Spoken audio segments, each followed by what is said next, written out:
Sa simula ng pelikulang ito ipinapakita ang lalaki na si Hopper. Sinabi sa kanyang assistant na siya ay pupunta sa gubat para sa kanyang pananaliksik. Si Hopper ay mayroong alagang aso. Siya ay isang archaeologist. Ang kanyang aso ay nagsimulang tumahol nang siya ay papunta ng kagubatan. Siya ay nakakita ng isang kuweba nang siya ay tumungo roon. Ito ay hindi natural at sa loob nun ay may isang nakatayong lalaki.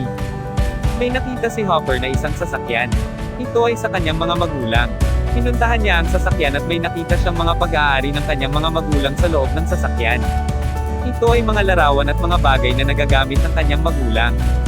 Siya ay direktang umuwi sa kanyang bahay at dumiretso sa kanyang assistant. Kanyang tinanong dito kung maaari ba siyang matulungan dahil ang kuweba na ito ay pinakakakaiba sa lahat. Meron itong kakaibang kuweba at may isang misteryosong lalaki sa loob nito. Kaya mas minabuti na lang niyang magpunta dito ng mag-isa. Sinabi sa kanyang assistant na mag-isa na lang muna siya pupunta dito at kung kakailanganin pa ba ng tulong nito. Sinabi ng assistant na tatawagan na lang ito at iingatan mo ang iyong sarili. Muling bumalik si Hopper sa gubat. Nang sumapit ang gabi, bumalik siya sa kuweba dala-dala ang kanyang ilaw. Nakita niyang ang lalaki ay nananatiling nakatayo na katulad ng dati nitong postura. Si Hopper ay nag-isip at nagsiguro sa sariling handa niyang matuklasan ang lahat kahit ano pang mangyari. Ano ang nasa likod ng kuweba at saan ang daanan nito palabas? At ano ang dahilan kung bakit ang lalaki ay nakatayo roon? Bago niya pasukin ang kuweba, siya ay naglagay ng lubod para sa kanyang proteksyon. Pagkatapos siya ay nagpatuloy na pumasok sa loob ng kuweba at dala ang kanyang bag at ilaw. Nang siya ay makapasok ng kuweba ay nakaramdam ng mga pader na hindi nakikita. Nakalusot siya dito ng kanya itong mahawakan. Naobserbahan niya ang lalaking nakatayo sa kanyang harapan ay naglalakad. Siya ay nagtataka nang makita ito. Subalit siya ay interesadong malaman kung ano pa ang kasunod nito. 2 araw na ang nakakalipas. Si Hopper ay hindi kailan nakakabalik sa kanyang bahay. Ang kanyang assistant ay nag-aalala na sa kanya kung bakit wala pa siya sa bahay. Ang kasama niyang lalaki ay kanyang kapatid. Sinabi sa kanyang kapatid na huwag itong mag-alala at tatawagan natin ang kaibigan ni Hopper. Tinawagan nila ang kaibigan ni Hopper at sinabing magiging maayos din ang lahat. Pumunta ang kapatid ng assistant at sila'y sinamahan. Silang 5 ay magkakasamang pumunta sa gubat. Wala silang ibang pinagsabihan sa kanilang gagawing pagpunta. Kanilang nakita ang sasakyan ni Hopper sa kagubatan. Napansin din nila ang band sa mga oras na yon na diskubre nila ang mga lumang litrato. Napag-alaman nilang ang pakay ni Hopper ay hanapin ang kanyang mga magulang. Pagkatapos nagsimula silang siyasatin ang kagubatan.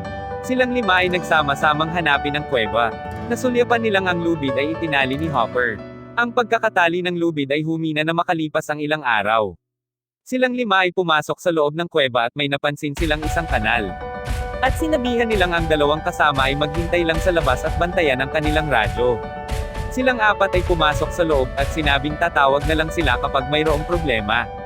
Nananatili silang magkakasama at sinubukang pumunta sa kanal gamit ang lubid. Sa kabilang banda, si Hopper ay nag-obserba sa loob ng kuweba. May nakikita siyang pabago-bagong ilaw sa labas ng kuweba. Dito isiniwalat na ang oras ng taong nasa loob ng kuweba ay hindi tama. Napag-alaman niya mas mabagal ang oras ng taong nasa loob nito. Katulad ng oras ng nasa labas, ang oras ay kapareho ng kay Hopper. Nakaramdam si Hopper ng pabago-bagong oras kung saan mayroon umaga at gabi siyang nakikita. Sa kabilang eksena makikita ang 4 na tanga na patungo sa kuweba. Sila ay nakarinig ng radyo na nanggaling sa nasa itaas. May naririnig silang humihingi ng tulong na makalabas sa loob ng kuweba. At sila'y nagpatuloy sa paghahanap. Sa kanilang paghahanap natagpuan nilang patay ang kanilang 2 kasama. Sila'y kagilang-hilalas nang makapasok sa kuweba. Paano niya narating ang dulo? Ang sekreto ay isiniwalat bago sila makapasok. Sila'y madaling nakapasok subalit mahihirapang makalabas. 4 na araw ang makalipas nang sila'y makalabas ng kuweba. Sinasabing ang kanilang kasama ay 3 araw nang naghihintay sa labas. At ang ilang tao ay pinatay siya doon. Nang malaman ito, ang lahat ay nalungkot at nadismaya. Ngayon ang assistant ni Hopper ay natatakot sinabing lahat tayo ay mamamatay kung hindi tayo makakalabas sa lugar na ito sa lalong madaling panahon. Kaya't nagmamadaling sinabi sa kanyang mga kasama na bumalik na lang. Nang siya ay nakabalik napansin niyang ang mundo ay hindi na kagaya ng dati. Ang buong lugar ay naging disyerto at naging paog na lugar. Ang simoy ng hangin ay nagdudulot ng kahirapan sa paghinga. Ang pinaka-nakakapaminsalang katotohanan ay ito. At may paparating na bagyong kanyang nakikita at wala siyang ibang maisip na ideya sa nangyayari. Lahat sila'y iniisip na umubos lang sila ng konting oras sa loob ng kuweba. At daang libo na agad ang makaraan sa labas. Ang paglipat ay nagsisimula dito, nasulyapan niya ang isang spaceship sa Kowloon. At siya ay muling bumalik sa loob ng kuweba ng takot na takot. Sinabihan ng kanyang mga kasama na ang mundo ay nasisira na. At ito ay nalalapit na sa pagkapwasak. Sinabi sa kanya ng kanyang kaibigan na paano ka namin papaniwalaan. Hindi pa naman tayo nagtatagal magsimula nang tayo ay bumaba dito. At ikaw ay nagbalik, huwag kang magsisinungaling sa mga ganitong pagkakataon, sabi ng kaibigan. Bakit ako magsisinungaling? Panoorin mo ang aking video. At kanyang ipinakita ang video na nagpapakita ng bagyo at spaceship sa labas. Ang paglipat ay malinaw na nagpapakita doon. Kaya ang kanyang mga kaibigan ay nagsimulang magpanik. At sila ay nagsimulang mag-isip ng mga karagdagang plano. Dahil ang mundo sa labas ay kasalukuyang nawawasak. At sila ay hindi kayang mabuhay sa loob ng kuweba ng matagal. Ngayon silang apat ay nag-aalala, nang biglang isa lubod ang bumagsak ng galing sa taas. At isang robotic spaceman ang bumaba dito. Ito ay may taas na 8 feet. Ang mundo ay naging teknolohikal makalipas ang 1,000 taon sa labas ng mundo. Sinabi niyang siya ay isang humanoid at isang hindi inaasahang pag-atake ng ganit ang dumating. Nagmula sa mga taong nanggaling din sa kuweba sa mga panahon na iyon. Kanilang pinatay ang humanoid dahil ito ay banta sa kanilang buhay. Dahil sa takot silang apat ay nagpatuloy na tumakbo sa loob ng kuweba. Kanilang nakita ang pamilya ni Hopper. Naiintindihan nilang ang mga ito ay nagpunta din sa kuweba katulad nila. At ang mga ganit ay pinatay sila at sila ay dinala sa kapahamakan. Nakakita sila ng dalawang ganit at ang kapatid ng assistant ay pinatay nito. Muling nagpakita sa kanila ang humanoid. Siya ay nananatiling buhay nang siya ay gumamit ng makabagong teknolohiya. Kanyang inilagay ang lalaki sa malalim na tubig at ang lalaki ay muling nabuhay. Sinabi ng humanoid na ang kanal ay ang Fountain of Youth. Ito ay ang kanilang tinatawag na healing pool of water, sa kabilang sabi ang tubig ay nagbibigay buhay. Inalis ng mga ganit ang maskara ng spaceman at ito ay kanilang pinalibutan.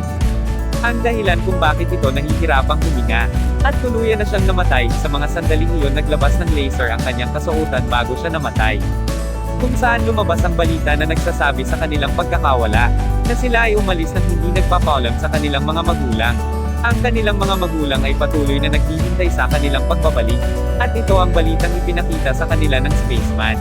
Nakita nila kung paano mag-alala ang kanilang mga magulang para sa kanila kaya't sila ay nakaramdam ng kalungkutan.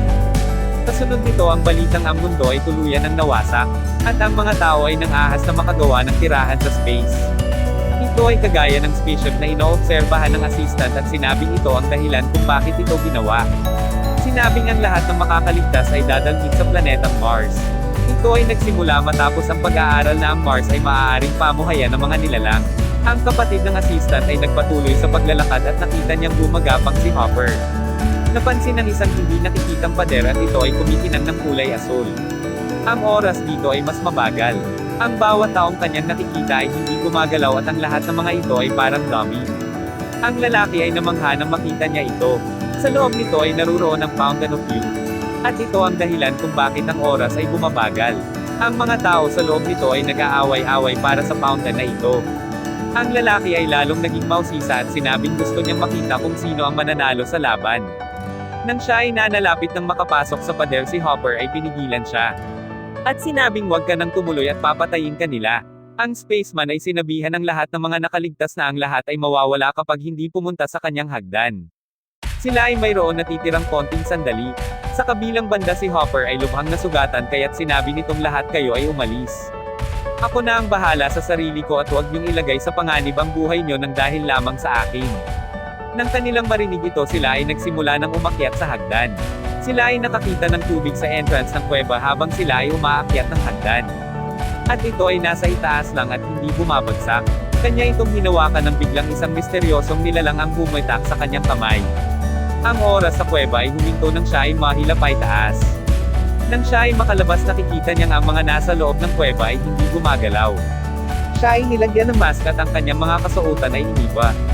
Sinubukan niyang iligtas ang kanyang mga kasama sa loob ng kuweba. Gamit ang lubod na iligtas niya ang kanyang mga kasama. Ang ilan sa mga ganit ay gusto rin masubukan ang pagpunta roon at ang ilan ay hindi naiintindihan dahil sila ay baliw na. Kinuha nila ang mga patay na katawan at ang ilan sa mga ganit.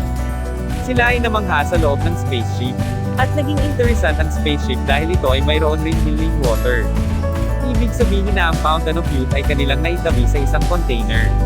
Ang lahat ng mga namatay ay binuhay ng tubig. Silang lahat ngayon ay papunta ng Mars. Ngayon sila ay nananatili sa isang maliit na mundo. Napagdesisyonan nilang silang lahat ay babalik sa loob ng kuweba para iligtas ang lahat ng iba pa. At dalhin sa Mars dahil ang ilan Sa kanila ay wala ng connection sa mundo. Dahil ang mundo ay tuluyan na nawasak. At sila ay muling magsisimulang mamuhay sa Mars.